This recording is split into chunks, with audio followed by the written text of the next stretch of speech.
Deadscape Diaries, where the darkest stories come to life. Tonight, buckle up for a chilling tale about a truck driver trapped on a haunted highway, chased by a creature that doesn't belong in this world. This is Whispers on the Ridge. Stay close and don't look back.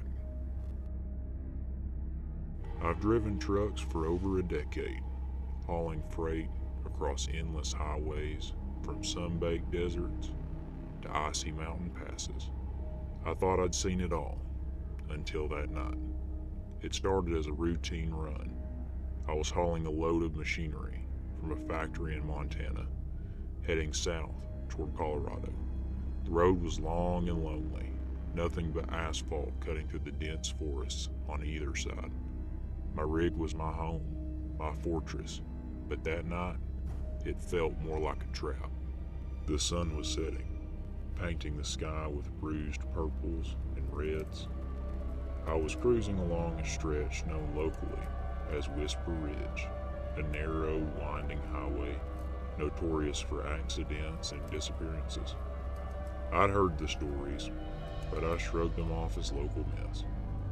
The radio crackled with static as I adjusted the dial. Suddenly, a faint voice came through. It was garbled, almost like someone whispered my name. I laughed nervously and turned it off. As darkness fell, the forest around me seemed to close in. Trees leaned toward the road like crooked fingers.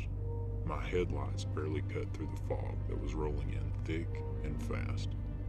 Then, out of nowhere, something slammed into the side of my truck. The entire rig jolted violently. I slammed on the brakes. Heart hammering, I looked out the window but saw nothing. No animals, no other vehicles, just shadows shifting between the trees. I restarted the engine and eased forward, but the crash wasn't over.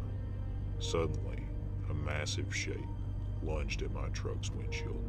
A twisted, grotesque figure, half man, half something else, with eyes burning like embers.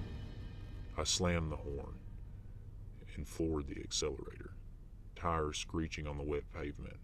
The creature clung to the side, scraping its claws down the metal with a sound like nails on a chalkboard. My radio burst to life again, this time clear. "Get out. Run," the voice hissed. Panic surged through me. I knew I had to escape the truck, but the highway offered no sanctuary. Trees lined both sides, and behind me, the creature snarled and howled. My only choice was to pull off at the next turnoff, a dirt road leading deep into the woods. I fishtailed onto the gravel, the truck rocking as I fought to keep control. The creature released a guttural scream and leapt off the cab, disappearing into the trees. I jumped out, my heart in my throat, and ran toward the dark forest edge. Branches tore at my jacket, roots snagged my boots, but I didn't stop. Behind me, I heard the crash of trees breaking in a low, hungry growl. I didn't look back, not once. I kept running into the dark, knowing that if I stopped, it would find me. And this time, I wouldn't get away. The forest swallowed me whole. Thick trees, tangled branches clawing at my face and arms as I sprinted deeper into the shadows. My lungs burned, my legs screamed, but every step was fueled by raw terror. The creature was behind me, hunting, relentless. The truck was miles away now, and all I could hear was my pounding heartbeat and the ragged sound of breath, not my own, close behind. I dared a glance back.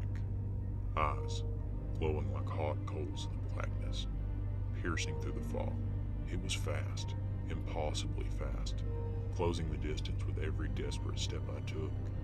The stories about Whisper Ridge came flooding back, about the travelers who vanished without a trace, found days later torn apart, their bodies twisted and broken. They said the skinwalker or wendigo hunted these woods, a cursed being feeding on fear in flesh. I never believed them. Now, I was living proof. I crashed through a thicket and stumbled onto a narrow stream. The cold water shocked my system, but I didn't stop. I scrambled up the bank, hoping to lose the creature in the uneven terrain. Suddenly, a guttural growl echoed from the other side of the water. I froze. The creature was there, just beyond the shadows, its eyes boring into me. It tilted its head, like it was savoring the chase.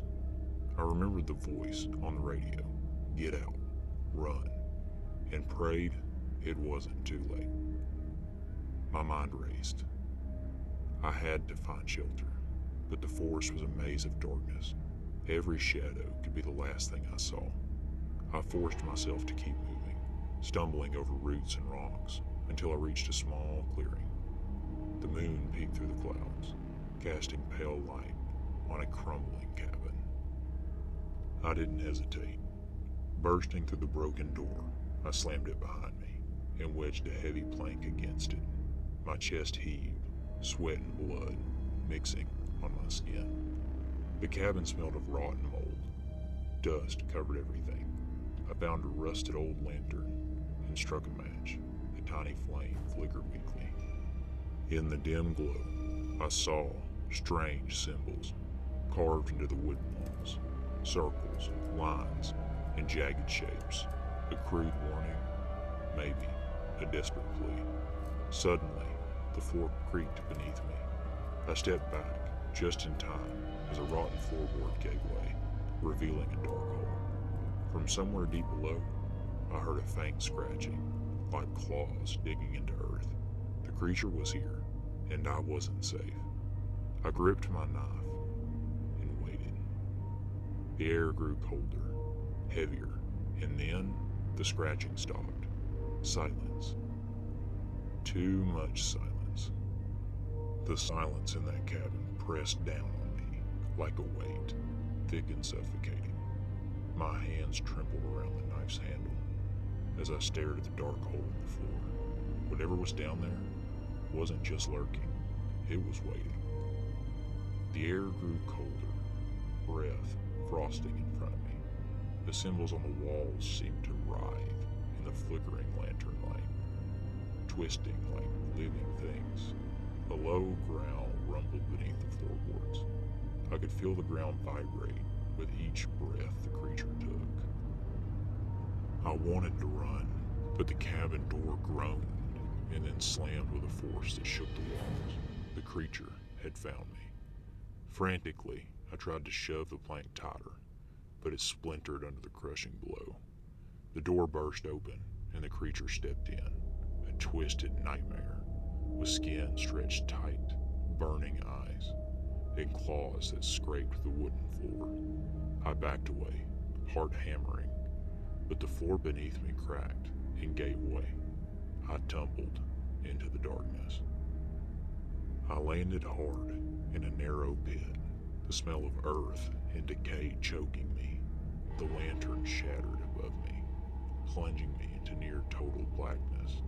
From above, I heard the creature's snarls as it circled the hole, sniffing, searching. I clawed at the dirt walls, desperate to climb out, but the earth crumbled under my fingers. Exhausted and trapped, I realized I was alone, completely alone, in the dark.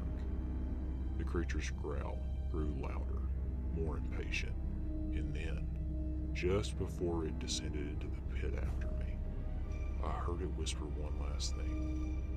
You can't run from what wears your skin. If you survived this ride with me, hit that like button and subscribe to Deadscape Diaries for more horror stories that'll keep you up at night. Got a story idea?